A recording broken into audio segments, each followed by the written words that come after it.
Olá, falando sobre conscientização contra a violência em ambiente escolar, medidas de solução de conflito. Quando falamos em escola, estabelecimento de ensino, a primeira coisa que temos em mente é a própria educação. Toda a sociedade, quando atinge certo grau de desenvolvimento, sente a necessidade de transmitir seus valores às gerações mais jovens.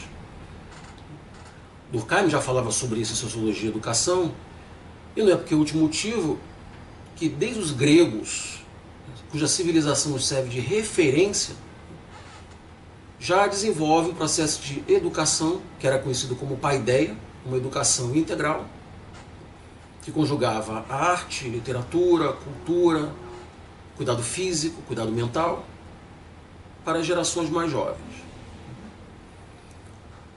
No cenário contemporâneo brasileiro, que é o que nos importa, a educação ela se encontra definida como um direito fundamental, apesar de não estar elencado no artigo 5º. É, portanto, um direito subjetivo de todos, inclusive crianças e adolescentes, e um dever objetivo do Estado,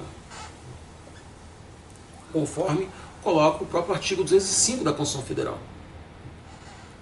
A mesma Constituição Federal, ela coloca como um dos fundamentos da educação, e sobretudo do ensino, um ensino de qualidade. Quando pensamos no ensino de qualidade, pensamos na prática docente, na formação do professor, na sua didática, no seu método de trabalho. Pensamos na organização escolar, no currículo da escola.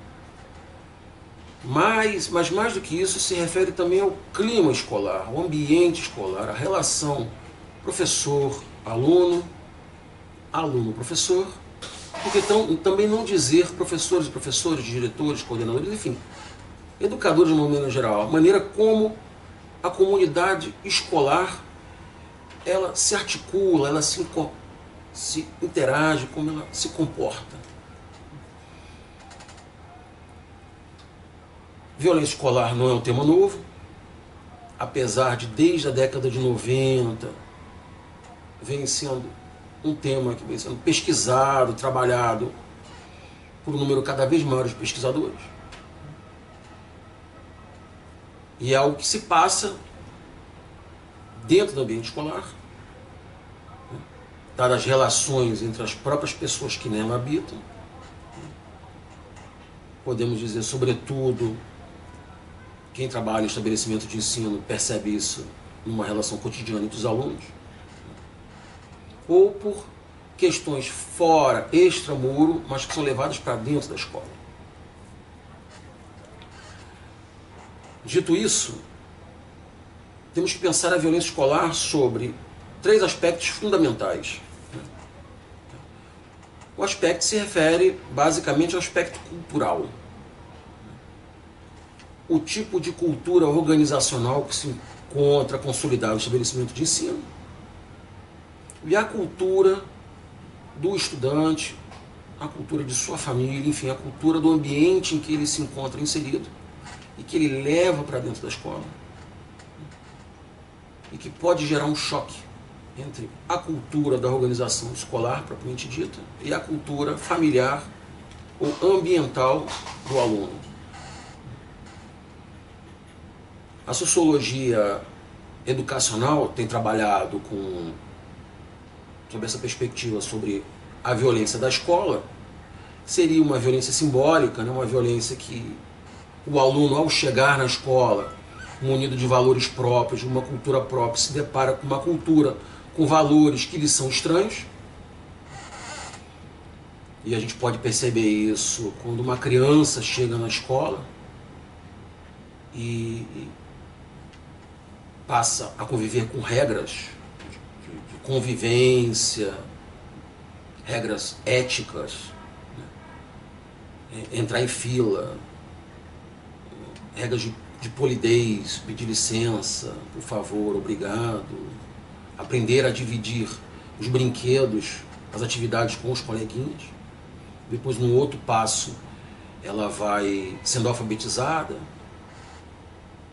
vai sendo ensinada, né, os valores que a sociedade preconiza, e a escola é uma instituição, né, ela é uma expressão dos valores da sociedade. À medida que ela vai crescendo, vai adquirindo um conhecimento maior do mundo a partir da sua própria autonomia, isso pode gerar um conflito também. E a gente vê sobretudo na fase da adolescência, de questionamentos próprios, em que haveria, portanto, segundo a mesma perspectiva sociológica, uma violência contra a escola ou a escola, que é a resistência da criança ou do adolescente, propriamente dito, a todas aquelas normas, a todos aqueles conteúdos que lhe são passados e que muitas vezes ela não consegue compreender o porquê daquilo. E numa terceira categoria, um terceiro aspecto, é a violência na escola, que pode envolver tanto a luta, uma tensão entre poderes entre os alunos, das mais diversas ordens, seja por ciúme do namorado, ciúme de um colega, necessidade de marcar espaço, território, sentimento de um pertencimento a uma determinada tribo. Pode ser uma tribo ligada à música, uma tribo ligada ao esporte, uma tribo ligada ao bairro. E se tratando da vida urbana também, uma tribo ligada a uma determinada facção de narcotraficantes, e em cidades, em grandes cidades brasileiras a gente percebe isso, como as tensões de determinados territórios são levados para dentro da escola. Então o aluno que mora num bairro ou numa comunidade, uma favela dominada, controlada por uma facção A, por mais que ele não esteja envolvido com a atividade criminosa, ele tem um sentimento de pertencimento, é o que a gente poderia chamar de um ethos guerreiro. Ele vai ao ambiente escolar e ele rechaça, né, todo aquele que mora num outro bairro, numa outra comunidade, numa outra favela dominada por uma outra facção rival. E quem atua em ambiente escolar, sobretudo em estabelecimentos de ensino público, frequentemente tem se deparado com essa realidade. Mas que não é uma coisa que diga respeito só aos estabelecimentos públicos de ensino. Os estabelecimentos particulares também têm as suas características próprias, e os jovens são afeitos a isso também. A questão que se coloca, né, é uma relação e muitas vezes uma tensão entre a responsabilidade do estabelecimento de ensino em coibir essas violências, seja por agressão verbal, agressão física, ou a chamada violência simbólica, a violência entre pares, que é aquilo internacionalmente se conhece como bullying, que não é só a agressão física, não é só o xingamento, mas é a colocação de apelidos, é o isolamento, a discriminação, o banimento, de cunho racial, de cunho estético, da pessoa que tem um peso acima do padrão normal, daquele que não sobressai no esporte, não só sobressai na arte, que não é o menino ou a menina mais popular para se namorar entre os colegas de escola. Então, por um lado, nós temos a responsabilidade dos estabelecimentos de ensino, né, em coibir esse tipo de prática, né,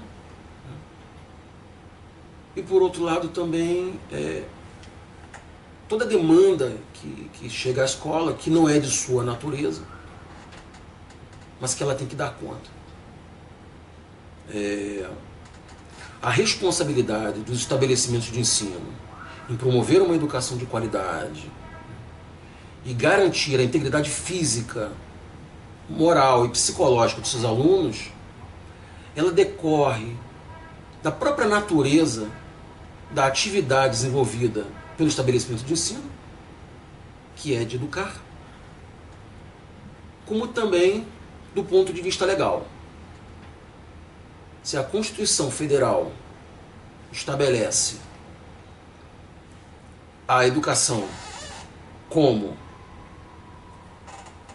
um, um direito subjetivo da criança, do adolescente e mesmo do adulto, de todos aqueles que têm, portanto, o direito de cidadania, porque a educação ela está ligada a dois fundamentos do Estado Democrático de Direito, né, e da República Democrática, a República Federativa do Brasil, que é a cidadania e a dignidade da pessoa humana.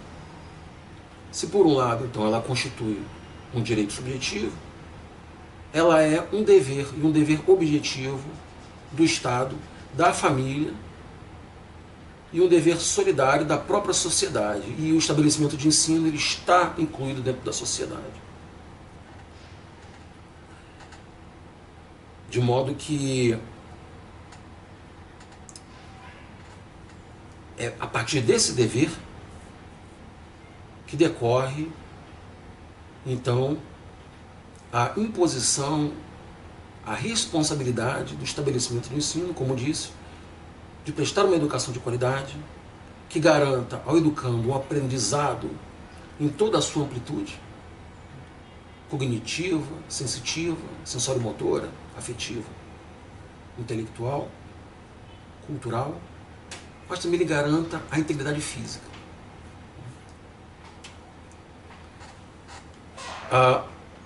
Mas quando nós falamos de violência, penso que nós chegamos numa expressão, num aspecto da vida cotidiana humana extremo, que é a parte da violência. Nós também temos as indisciplinas, que são aqueles comportamentos de resistência do aluno, né, em sala de aula, no espaço escolar, diante do professor, diante da coordenadora, da orientadora educacional, da diretora, do agente educacional, também conhecido como inspetor, agente escolar. Em claro confronto com as normas de conduta, normas de polidez, normas de sociabilidade, que façam com que o aluno respeite as normas institucionais, as normas sociais, que a sociedade tem como primordiais para uma convivência pacífica, uma convivência de respeito mútuo, e que merece um tratamento próprio.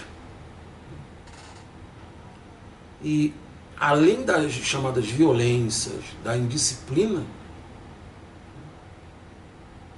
nós temos também as chamadas incivilidades, que são também as chamadas microviolências. É a ironia, é o deboche por parte do aluno, é a sua resistência em fazer as atividades escolares propostas, pedidas pelos professores, pelo corpo docente. E dividir a conduta humana, o comportamento, nessas três características, na violência, na indisciplina e na incivilidade, tem a ver com o tipo de tratamento que a escola irá trabalhar junto ao seu corpo discente, junto aos seus alunos.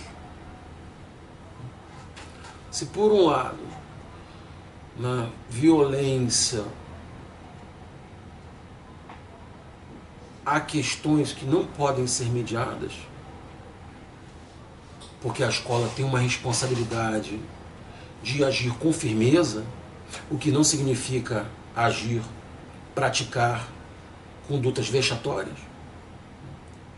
Por outro lado, há casos de que a escola tem que buscar outros caminhos junto aos seus alunos para dirimir as indisciplinas e as incivilidades. No caso da violência,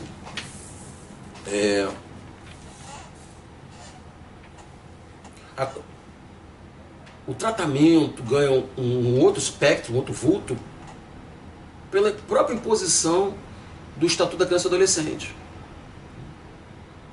Porque se a escola, por um lado, como disse, ela tem a responsabilidade de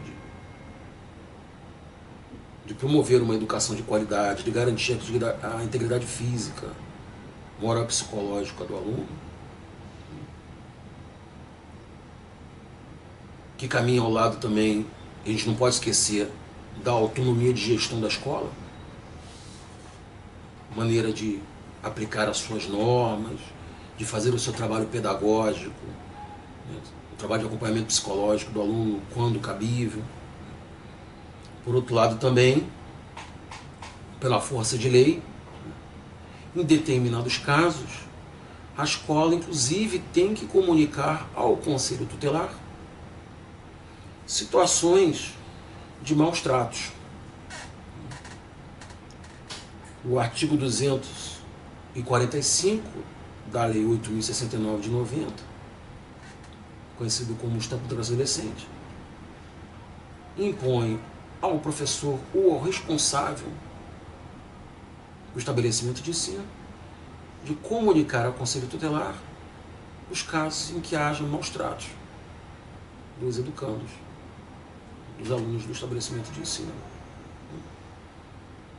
É claro que isso tem que ser feito com muito critério, porque quem trabalha em estabelecimento de ensino, quem trabalha em escola, em pré-escola, creche, no ensino fundamental, direto ou indiretamente, sabe que, devido às várias atividades que são desenvolvidas dentro da escola junto aos alunos, acidentes podem ocorrer.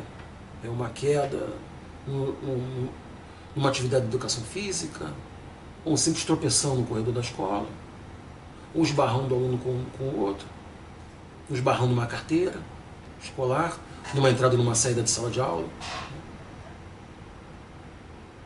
Mesmo o aluno chega à escola, às vezes cortado, ou com uma marca, um hematoma, porque estava jogando bola e caiu no campo.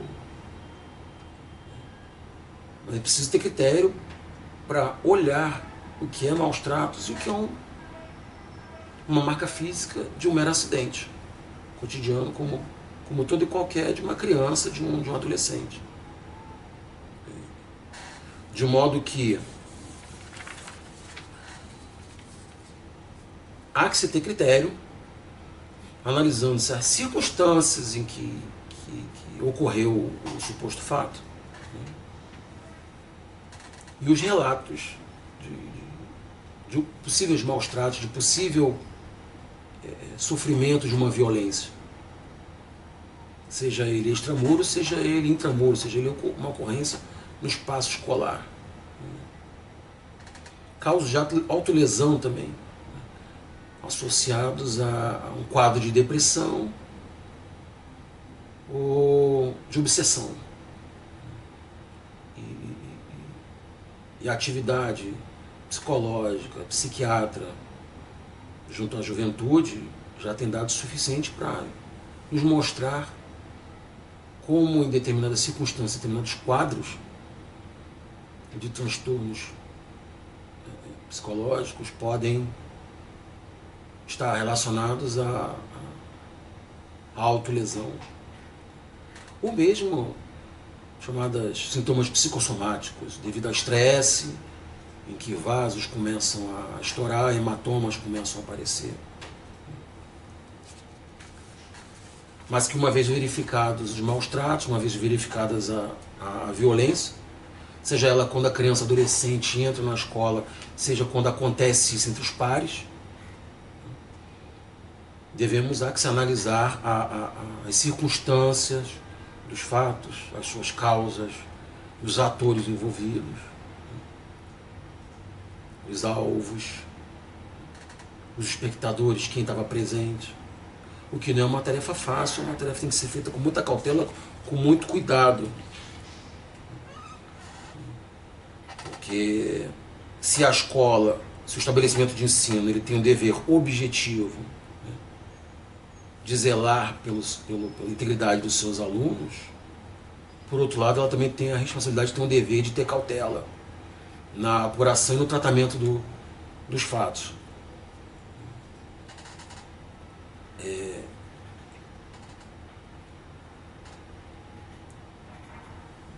Sobre a violência, voltando,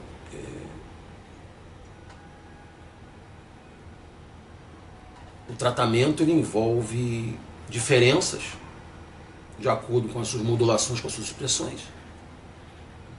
Quando você tem um docente, um professor agredindo um aluno, por exemplo, em que mesmo com as cautelas, com a averiguação dos fatos, uma vez que se chegue ao caso concreto de uma agressão de um professor contra o aluno, a escola tem que tomar medidas, e às vezes drásticas, seja do ponto de vista institucional, seja do ponto de vista legal, por um dever que lhe é imposto pela Constituição Federal, pelo Estatuto da Criança e Adolescente, mas com cuidado para se evitar injustiças. Por outro lado, a violência entre os alunos, e a escola às vezes também tem que tomar, o estabelecimento escolar às vezes tem que tomar uma medida também drástica, e de disciplina também, ou seja, de desrespeito do aluno com o professor. Medidas essas que podem ser desde, dependendo do caso, uma advertência até uma suspensão do aluno das aulas, que não é uma suspensão da escola. O aluno ele é posto numa atividade paralela no horário escolar, com todo cuidado, toda a cautela para não implicar numa exposição exacerbada, numa prática vexatória que pode ensejar inclusive uma ação de responsabilidade civil e criminal em face da família e do poder público em face do estabelecimento de ensino. Mas repito, cautela também, porque quem atua em escola conhece as atividades lúdicas ligadas à violência. Quem nunca ouviu falar, por exemplo, do chamado porrada ball, que é aquele futebol que se joga no pátio com um copo, uma garrafa de plástico, uma lata, simbolizando uma bola, que os alunos ficam ali se chutando, se acotovelando. Mas que, na verdade, nada mais passa de que uma linguagem tribal entre os próprios alunos, por assim dizer, né, utilizando de uma figura antropológica. Então nós temos a figura da violência, da indisciplina, e a figura também das chamadas incivilidades, que, como diz, é a recusa do aluno fazer atividade escolar, senta na carteira de uma maneira que parece desrespeitosa, não tem cuidado com o mobiliário escolar. E nesses casos, mais do que medidas disciplinares, medidas disciplinadoras, um recurso que tem se utilizado muito, né, é o caso da mediação de conflito. Por que o conflito? Porque, como dito, o aluno chega com uma cultura própria, né, familiar, ambiental do bairro, da comunidade em que mora, entra na escola, se encontra com um conjunto de normas às quais muitas vezes ele não está acostumado. Isso é um ponto. Ou porque ele entra em choque com um colega que tem uma outra cultura, tem uma outra perspectiva de vida, também que foi construída na sua família, no seu lar, na sua comunidade. E a escola é demandada a resolver essa situação, que muitas vezes não chega a um caso extremo de agressão física, de agressão verbal, mas às vezes num caso de conflito, em que atrapalha o processo pedagógico, atrapalha a convivência dos próprios alunos,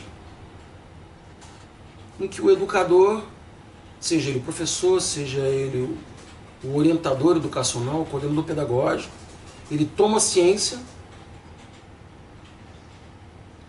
e é demandado, é obrigado a tomar uma atitude. É um instituto, a mediação, um instituto que há 30 anos vem sendo cada vez mais trabalhado socialmente, tanto do ponto de vista do poder judiciário, como uma alternativa às figuras de conciliação, de arbitragem e também de judicância, de pronunciamento do poder judiciário a uma lide, a um conflito, a uma briga entre as partes. surge a mediação como uma forma de chamar as partes conflitantes para a resolução do conflito através da exposição de pontos de vista que são conflitantes e de questionamento. Se na conciliação há uma figura do próprio conciliador que busca a resolução do conflito entre as partes, e o mesmo, de modo similar, acontece na arbitragem, na mediação não há que se falar um protagonista. O que acontece, na verdade, é uma triangulação entre as partes. O mediador ele está ali para propor questões e suscitar com que as partes percebam o que elas têm a ganhar com a mediação, trabalhando no valor de empatia, colocar no lugar do outro, ter o ponto de vista como se o outro fosse. É um recurso utilizado com um índice de sucesso que vem sendo construído até como um banco de dados para tentar resolver conflitos em escola. Mas temos que lembrar que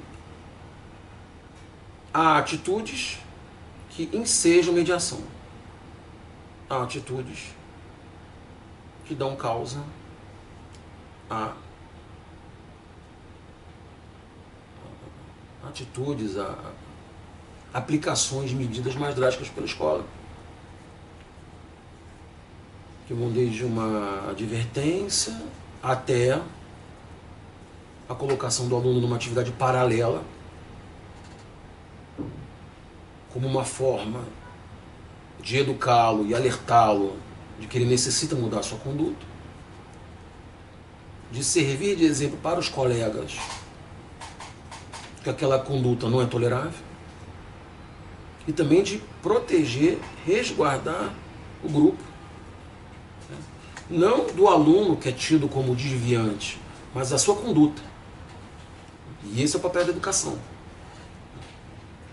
A educação que se pensa uma educação comunitária escolar, comunitária do estabelecimento de ensino.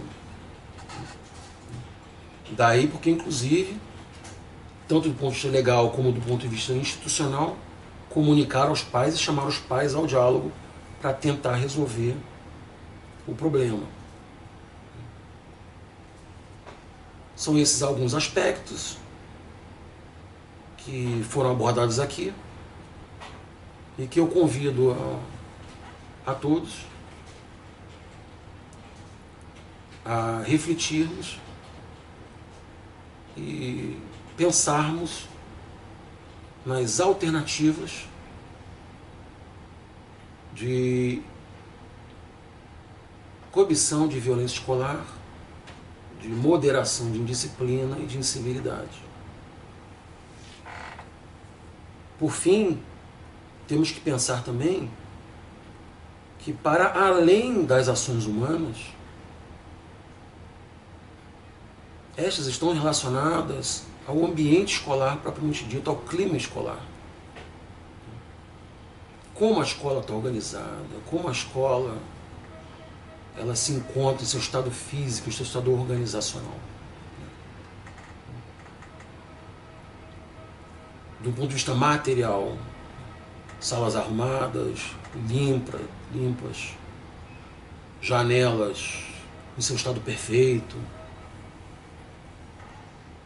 o chão da escola limpo, os professores com coordenadores, diretores, tratando-se de modo respeitoso, com urbanidade.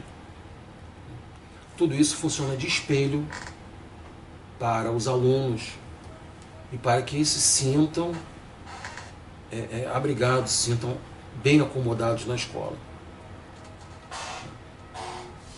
Por hoje é isso. Obrigado.